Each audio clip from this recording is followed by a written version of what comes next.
Send you a video message just so that we have some sort of form of connection, and I want to give you a few updates.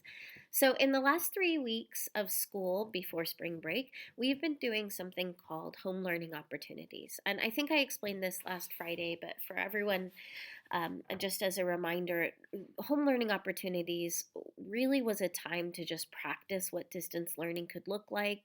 It was not required, it was not graded. Actually, our teachers did grade. I asked them to continue to grade assignments, but as they were put in the grade book, we understood that it wouldn't impact a student's semester grade. So that's a really interesting transition as we move to distance learning. Distance learning is official school learning.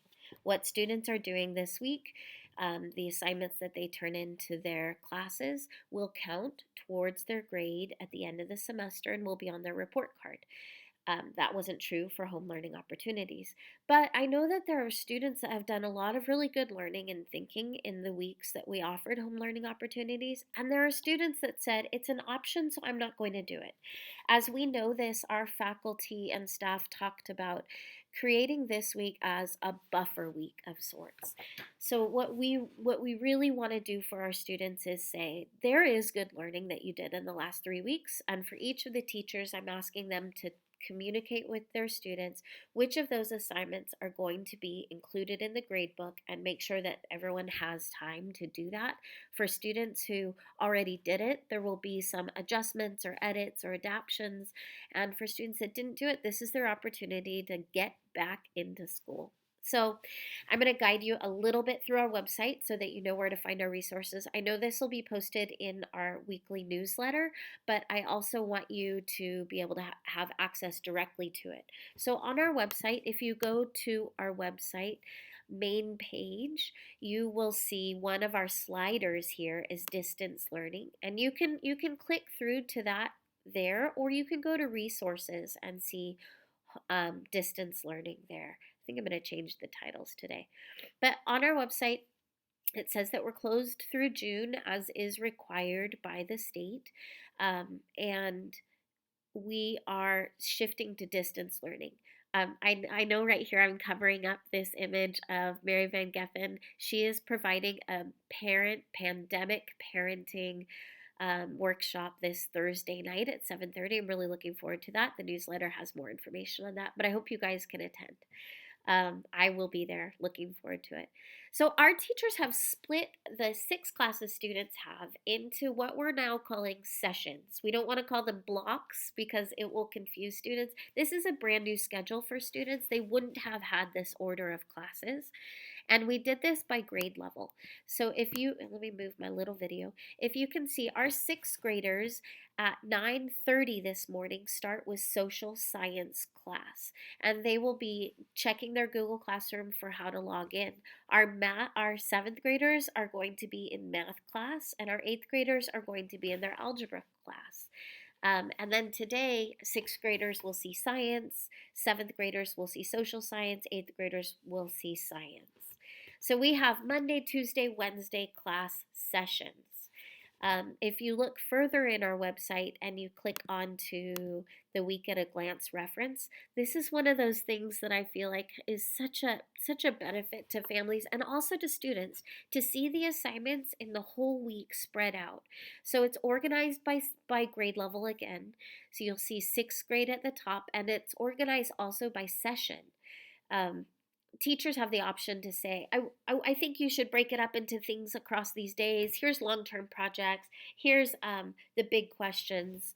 But so for social science with Miss Adamson this morning, they're going to talk about their COVID-19 journals. And this has been some of the best writing that all of our students have been doing. If you haven't gotten to see your child's writing or thinking, I would encourage you to look in that. But then you also see that there's their science assignments, and then there's their Tuesday assignments, and their Tuesday second session assignments, session 4, and then Wednesday. So I'm just sort of walking you through this document to see if you're a 6th grade parent, these first couple pages are going to be the pages for you, and you can print them out or you can just take snapshots of them and keep them on your phone. 7th graders, your assignments are below, and 8th graders are below. We're trying to color code everything, keep things in order so that it could be as simple as possible.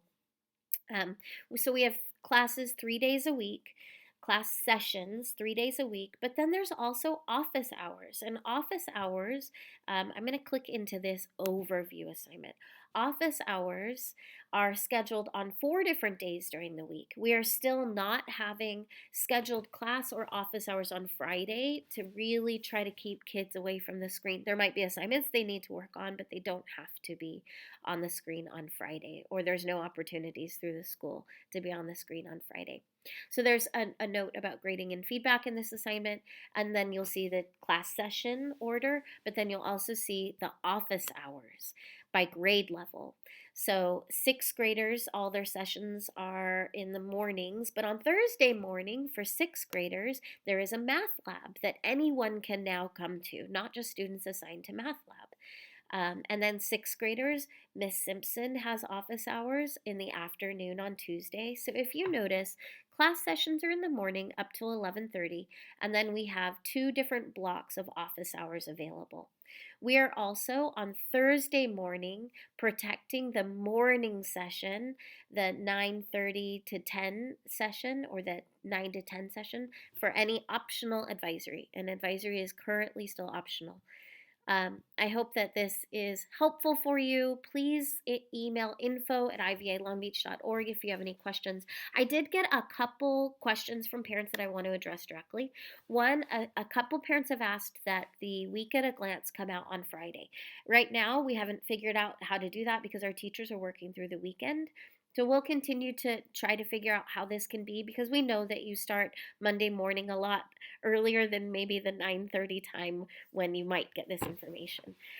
The other thing that has been asked is what counts for grades, and so there's a little bit of information about that in the newsletter. But the previous 3 weeks of home learning, maybe one of those assignments per class would count for a grade, and the teachers will communicate about that.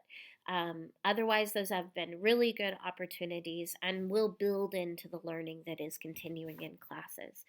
We hope that you have a really wonderful week. Happy spring on this sort of gloomy, sort of beautiful day. We look forward to connecting with your kids in any way that we can. Have a great day.